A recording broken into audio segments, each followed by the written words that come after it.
to James Watt. This man is the reason that I refuse to drink a Brewdog beer ever again in my life. Firstly, I think that most business TV shows in the UK are about 20 years out of date, and they don't portray the entrepreneur, the founder, in an intelligent or insightful way at all. So I want to create a better business TV show, one that's a better platform for the founders. Basically, he wants to make Dragon's Den, but what he thinks is a better version. The viewers can vote as to what they think is the best business, and they also crowdfund the business. He also funds $1 million into whoever wins. It's a better platform for people building business, one that lets the audience participate. With a show like Dragon's Den, you get to watch the dragons, invest their money, you don't participate in the decision, and you don't participate in investment. So we start off with 10 companies, we take them down to 3 companies, the audience then help us decide who gets the investment, then the audience can put their money into those businesses as well. And I see that you are going to personally invest £1 million of your own money into the chosen winner, is that right? Yes, I'm putting my money where my mouth is here. I want to help kickstart the UK economy. I want to help create jobs. I want to back an amazing founder and an amazing business. Do you think that is an attitude that proliferates, that this is only for rich people? Yeah, usually investments like this historically are not open to the general public. They're only for VCs or high net worths. We want to make these opportunities accessible. You know why they're not generally accessible to the wider public? It's because they're so fucking risky. Before a company has IPO'd, they're very risky. They IPO because they want to float on the stock market, because essentially people want to invest in companies that they know aren't going to immediately go out of business. Your average investor dude on the street who's just on fucking Robinhood on their phone every day scrolling through, they're not normally investing in companies like this, because most of them are going to fucking go out of business. That's why you don't do that as a Joe Schmo. You don't invest in businesses like this that are trying to take off because they're so risky. And most of them crash and burn. It is accessible to everyone. And you will lose all of your money. But the thing is, rich people, they can afford to lose all of that money. They can afford to lose it all. You found yourself in a little bit of hot water earlier because you described Britain as one of the least work-oriented countries. Is that you saying that Britain is lazy? It wasn't actually myself that described that. I quoted a study by King's College London Policy Institute. I wasn't calling British people lazy. I was just quoting some fucking study, actually. 24 countries they studied that the UK was the least work-focused. Right. And you've just got to compare the data. We are 18% less productive than Americans, and we are 13% less productive than the French, and we joke about the French being lazy. When you write studies and when you publish results of studies, you have to understand that within that study, there was involved a statistical model. And you know what? That statistical model, it incorporated a hell of a lot of what we call assumptions. Statistical models include what we call assumptions. They are like the baseline. We assume these things and therefore build our data models on top of these assumptions, because that's all you can do when you're doing a study. You have to have assumptions. But what you really have to look at is the underlying assumptions that study was built on top of. That's what you have to look at. It's backed up by data. But is that your experience? It's backed up by data. I work across businesses across the UK and the US. Especially if you're talking about a study which makes such a bold claim as British people are like whatever % less likely to say they want to work hard. That's so subjective and cultural. There are so many underlying assumptions under that question. There are so many opportunities in a study like that, which is so cultural, for you to be able to manipulate that data in a way that says what you want it to say. A bit more tenacity, a bit more drive in the US work ethic today compared to that of the UK. Nobody wants to work anymore. Did James Watt forget about what Kim Kardashian said about American workers? Is he not listening to Kim Kardashian?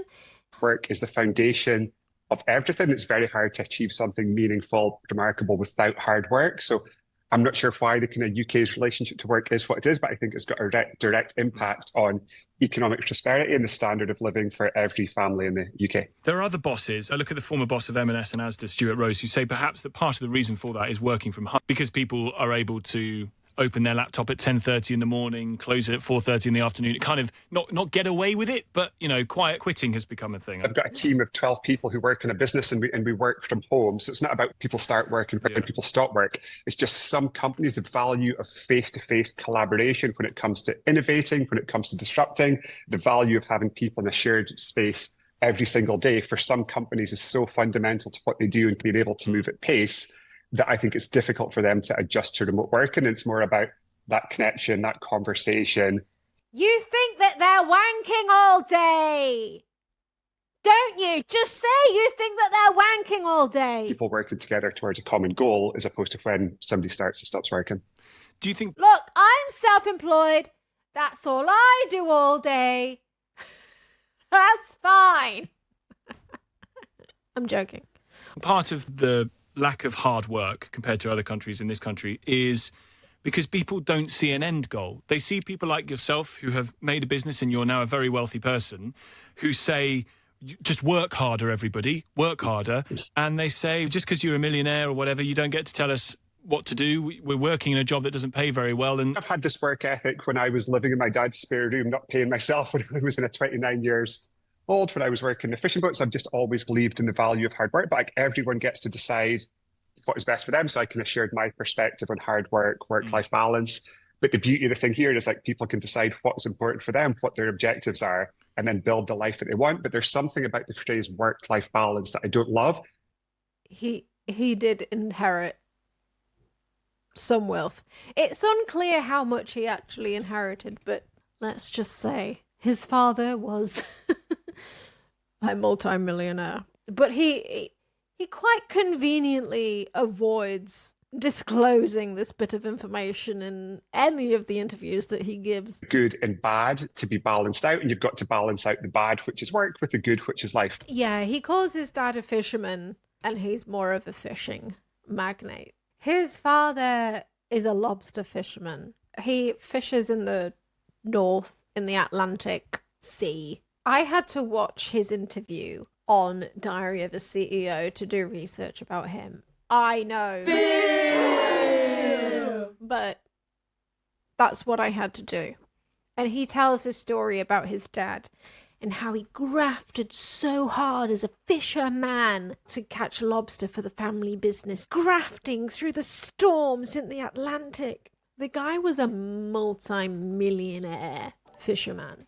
that says someone like you is disliked because you are wealthy, much less than you are celebrated, or your success is looked at as something to learn from because of the hard work you've put into a business. You're a bad person because you've leached off others to do hard work for you and creamed the money off the top. I think you've hit the nail on the head there between the kind of UK and US differences. I spend a lot of time in the US, and if someone's successful, you find people cheering them on, celebrating that success because they're so inculcated with American dream is they're thinking, oh, that could be me, I can do that. Whereas in the UK, we don't have that. And that's a good thing, James. There tends to be a kind of inbuilt cynicism, bitterness, sometimes kind of resentment towards people who are successful because people don't believe they can go out and do that themselves. And I think there's a big difference in the attitude towards successful people in business in the US versus the UK. It's a really bad thing that we don't worship wealth as much as Americans. That's the worst thing about British people. I would probably say it's the best thing about British people. I know you don't all love rich people in the US, but I'm talking on averages because obviously also in the UK we have people who worship wealth disgustingly, like this guy. More millionaires are leaving the UK now than ever before. This is 30 millionaires every single day leaving our country, and these are the people that drive economic opportunity, pay a disproportionate high share of tax, so the more friendly we can make the UK to people who are putting everything in the line for what they believe in, who are building businesses, who are creating jobs. This is the interview where he talks about the hard graft his father and he did. He's like, oh yeah, my father was a sea captain and I myself worked up to sea captain. He conveniently leaves out the fact that his father was the owner of that lobster company. I would argue it was possibly quite easy for James himself to work up to captain status within that company if his own father was in charge. These are assumptions that I'm making. But no, he implies that his father was scraping by for the family. And then he worked up to fisherman captain himself. He studied, I don't know, some corporate bullshit. And then he got into some corporate job. And he was like, oh yeah, I was sat in an office, cheap suit, and I could just see myself in I would do an awful Scottish accent for all of this, but I don't think I could keep it up that long. And I could see myself in 40 or 50 years. I just couldn't see myself retiring there. Every cliche of a LinkedIn dude, that is what he is. Every cliche you could ever think of a LinkedIn dude. He's, oh yeah, I couldn't see myself in 40 or 50 years. I had to start something new. Things are going wrong. It's maybe a force 10 storm. You're trying to get the net back in the boat. It's dangerous. It's gnarly. It's 2 o'clock in the morning. It's gnarly. It's 2 o'clock in the morning. Everyone's been up for 24 hours. It's at those times that you really see what someone's made of. And I think that's something you can take to business as well. So this is one of the videos that he got absolutely ruined for. The whole concept of work-life balance was invented by people who hate the work that they do. So if you love what you do, you don't need work-life balance, you need work-life integration. It's so true. And when I met James, I was quite taken aback at how aligned we He recently got engaged to this woman. She's called Georgia Toffolo. She got famous because she was on a program called Made in Chelsea, which is essentially a reality program about insufferable posh people. James Watt decided that he loved her so much that he was going to get engaged to her. We are on the important stuff, and one of those is Lack of work-life balance, but in a really beautiful way. constantly in our home.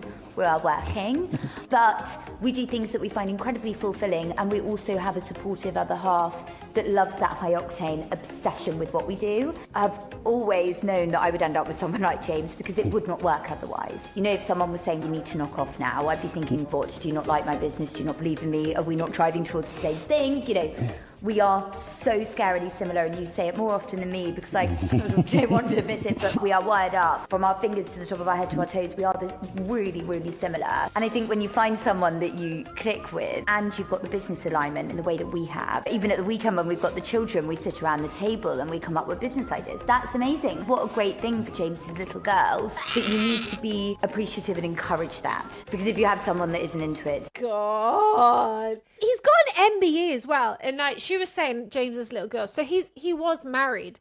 He was married before to a Scottish lady, and he got an MBE the same day his ex-wife got an OBE.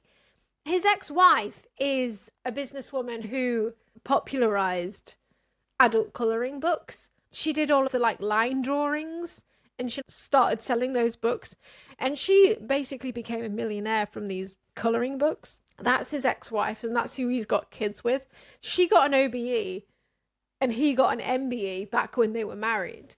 I've seen him say it became a point of contention between them that he got an MBE and she got an OBE. I've written a whole script about this. I set out to write a quick script about James Watt and Brewdog and the history of Brewdog, but there was so much more shit, so many more scandals than I was even aware of when I started. Like, the amount of shit that Brewdog have done, I'm like, wow, I cannot even buy a Brewdog beer ever again in my life. I don't think I ever will, because they're like, what an awful company. The thing is, though, the people working for Brewdog seem to be nice people. The people underneath the highest management, they seem to be good, all right people. So the people that are right at the top on the board of managers, they're the ones who have created this awful culture in the whole company. It's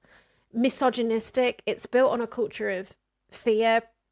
People who work in their pubs in the UK, they've got a few pubs scattered around the US now as well, but the people who work in their pubs, they're genuinely scared of being sacked for even the most minor of transgressions. If you say the wrong thing, you'd be scared of being sacked. They've had loads of scandals. About a year ago, the EDL were having a rally near a Brewdog bar, and they went into a Brewdog bar to have a pint before they went off on their racist march. There was an Asian woman working behind the bar, and she refused to serve them, and she got into a bit of an argument with her management team because she refused to serve members of a far-right group. And because she got into a disagreement with the management, she was sacked. There's so many instances like that they've come under fire for, that it's like, you can't, it's not like one-off anymore. This is an entire culture of bullshit that you can't make excuses for anymore. You've obviously caused this entire culture in your company. And the most ironic thing about it is that he started out Brewdog as this supposed beer company for the normal guy. His whole marketing strategy was, fuck the big beer corporations, we're going to be funded by our customers who love craft beer. He would do videos where he would literally blow up bottles of Heineken or bottles of Carling. He'd be like, yeah, fuck you, corporate beer guys. We're here with our craft beer and it's funded by our customers. The BBC did a investigation into Brewdog and James Watt. They found out that while he was blowing up these Heineken bottles and all of these big beer corporation cans and stuff, he owned £500,000 worth of stock in Heineken. He had to come out and admit that he owned £500,000 worth of Heineken stock because he was trying to woo them into a distribution deal. So it literally came out that he was no different from any of the other beer companies out there. It was all a facade. When he first set up Brewdog, he set up this thing called Equity for Punks. The whole premise behind it was, we're not getting the big fat cats to invest in our beer brand. It's going to be you guys. It's going to be the people who love craft beer. And so people invested in it. They were like, yeah, we own stocks in this company. And then loads of craft beer lovers invested into Brewdog and invested into Equity for Punks. It's a bit of a glorified entry fee into a membership club for Brewdog bars, because dependent on how much you invest, you get between 5 to 10% discount on a beer in Brewdog bars if you're an Equity Punk. You also get a free beer on your birthday. They got loads of investors. It actually did really well. Eventually, what James did, along with his co-founder, Martin Dickey, his mate from uni, was they got all of this crowdfunding together. And then they sold 22% of Brewdog to a huge corporate investor from America. They sold it to American private equity because they wanted to expand. Everyone was so pissed off at them because they essentially went behind their back. James and his co-founder Martin took away between them £100 million out of that deal. They just walked home with £100 million between them. And the Equity Punks were like, what the fuck, bro? I thought you weren't going to sell any of the shares to these big fat cats. I thought that was what the whole brand was about. So after they did that, after they fucked them over once, they started up a whole new Equity for Punks initiative after they'd sold off 22% to these American guys. They set up a new Equity for Punks initiative. You can invest in us again. Somehow, it went even better than the original Equity for Punks scheme. They got even more investors than they did the first time. And you know what? They sold shares to the Equity Punk £10 more a share than they did to the hedge fund fat cats. The normal guy on the street was paying £10 more per share this time. And that's not where it ends. That's not where it fucking ends. When you have people buying shares in a company, you can sell certain shareholders preference shares. There's a certain type of share called a preference share, right? Do you want to guess whether it was the Equity Punks or the big fat cats who ended up with the preference shares. Do you want to know what the difference is between the preference shares and the usual Joe Schmo shares? So basically, for a start, the equity punks, they'd already paid £10 more per share than the fat cats had. On top of that, you see, when you have a private company, people own private shares in that private company.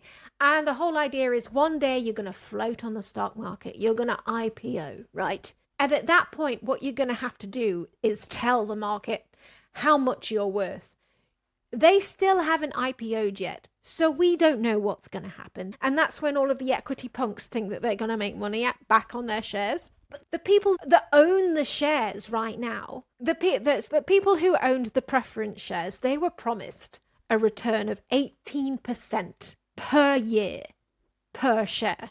An 18% return, which is apparently very rare and very high. If at the point of IPO, Brewdog does not meet the valuation in which they will get that 18% return per year, guess what's going to happen?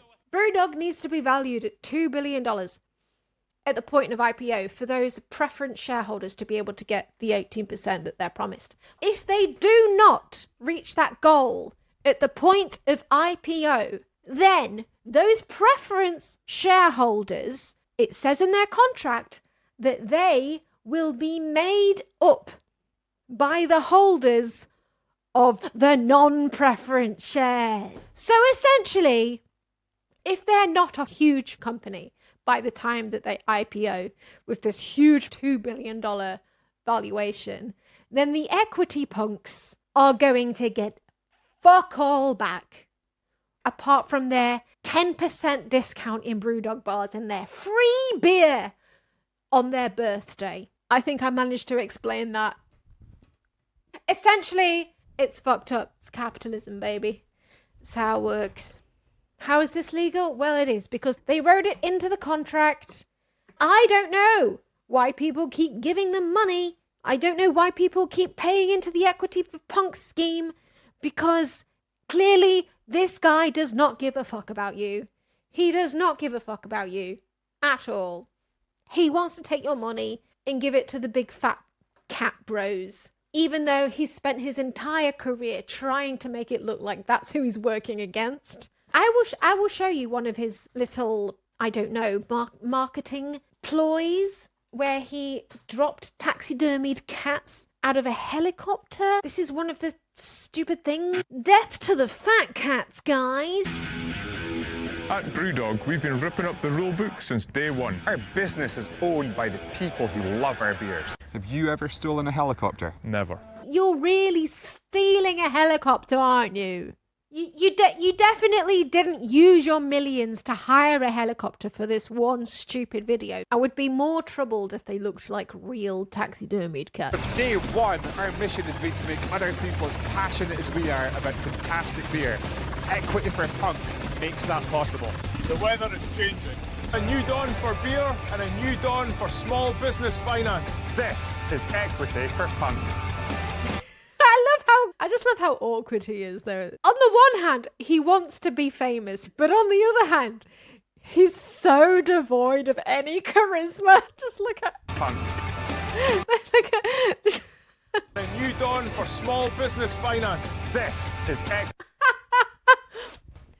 This is Equity Punk. Yeah, and this is the other one that they did, where they were blowing up the bottles while owning 500,000 of stock in Heineken. James. And I'm Fake Martin. Welcome to our dystopian fake universe where blandness and cheapness are undying pinnacles and corporate beer whores are gods among men. I don't like this place much. Me neither. This is Fake Lager, 4.7% classic Bohemian Pilsner, 100% malt and noble hops. How strong is it? 4.5. 4.7. You should know that, you made it sloppy. To be fair to them, they've made some very tasty beers. Elvis Juice, a very tasty beer. Although the Elvis estate tried to sue them for calling it Elvis Juice in retaliation James and his mate Martin supposedly changed their own names by deed poll to Elvis.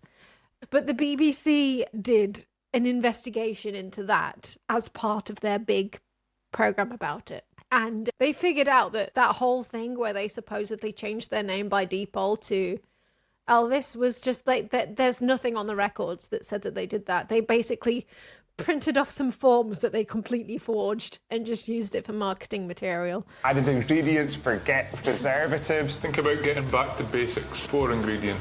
And when we say 4, we mean 4. Unlike some of these guys that say 4 and they mean 27. Less generic beer would make the planet a better place. What better way to destroy it than with a rocket? One small step for man, one giant fuck off for generic beer. The cause deserves it. The cause deserves it. Think of the head you could get out of that. Take that, Heineken! You see, that's the bottle blowing up in the air. James, what? That's £500,000 worth of stock that he's blowing up in the sky. These beers deserve to die. You've obviously been the antithesis of those big Yes, we have. beer companies, and then the BBC reported that you'd actually invested. They said 500 grand. You say 120k. Yeah. Context. So they said I held 500k's worth of shares. I invested 500k. I quickly sold it down. Yeah. So at the time they said it was 500k. It was Why are you 150. investing in the people you hate? It's the most stupid thing that I've ever done. If I could go back and change a single thing, that would be very high on the list, just because of how at odds it sits with our values and how we do things as companies. The intention was to try and do a distribution deal. Heineken felt that we hated them. I then decided, okay, I'm going to buy this. And, okay, guys, I can't hate you too much because I've got shares in you. That was the kind of design and concept behind it. And whilst we don't want to be owned by big beer business, we do distribution deals with them. We've done a distribution deal with Asahi in Japan, and we work with other big beer companies on a distribution basis, but not an ownership basis. We didn't get the distribution deal done. Definitely one of the most stupid things I've ever done. He's not technically the CEO of Brewdog anymore. He calls himself the captain of Brewdog now. He still has a controlling stake in it. I need to pee, so I'm going to pee. But yeah, look out for my podcast episode on this guy. And also, maybe it will be a future video.